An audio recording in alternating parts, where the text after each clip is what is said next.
Berpikir komputasional merupakan metode pemecahan masalah dengan menerapkan teknologi ilmu komputer dan informatika. Berpikir komputasional juga dapat diartikan sebagai konsep tentang cara menemukan masalah yang ada di sekitar dengan mengamati, lalu mengembangkan solusi pemecahan masalah. Ada 4 metode berpikir komputasional. Yang pertama ada abstraksi, yang kedua algoritma, yang ketiga dekomposisi, dan yang keempat pengenalan pola. Yang pertama, abstraksi. Pada bagian ini, yakni mencari inti saris bagian penting dari suatu permasalahan dan mengabaikan bagian-bagian lain yang dianggap tidak perlu untuk selanjutnya fokus pada pencarian solusi. Yang kedua, ada algoritma, yaitu adalah menyusun langkah berurutan secara tertulis dalam rangka menentukan tahap otomatis untuk mencapai suatu solusi. Lalu yang ketiga, dekomposisi. Dekomposisi merupakan formulasi persoalan sehingga dapat diselesaikan dengan cepat dan efisien serta optimal dengan menggunakan komputer sebagai alat bantu. Dan yang keempat, pengenalan pola. Pola yang dimaksudkan ini adalah untuk memberi latihan kepada siswa untuk mengenali pola suatu persoalan, mengeneralisir tahapan penyelesaian masalah untuk dapat diterapkan pada persoalan sejenis. Tujuan berpikir komputasional.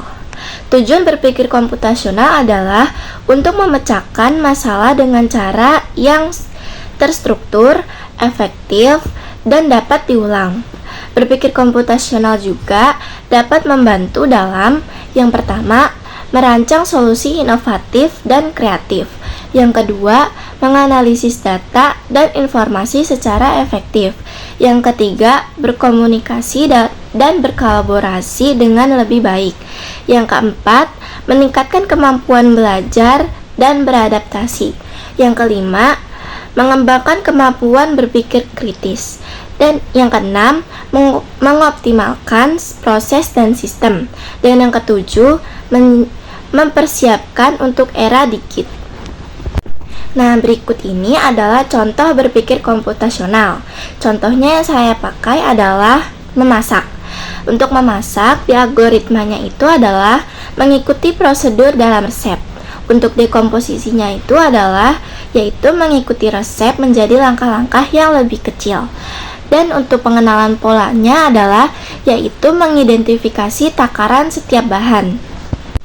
Lalu contoh yang kedua yaitu perencanaan liburan.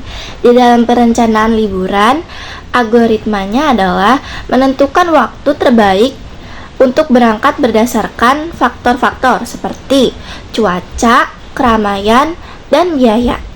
Lalu yang kedua ada dekomposisi, yaitu memecahkan proses perencanaan menjadi tugas-tugas yang lebih kecil, seperti memilih destinasi, menentukan anggaran, dan meneliti akomodasi. Lalu yang terakhir adalah pengenalan pola, yaitu mengidentifikasi pola dan kesamaan antara pilihan liburan seperti biaya, iklim, dan aktivitas.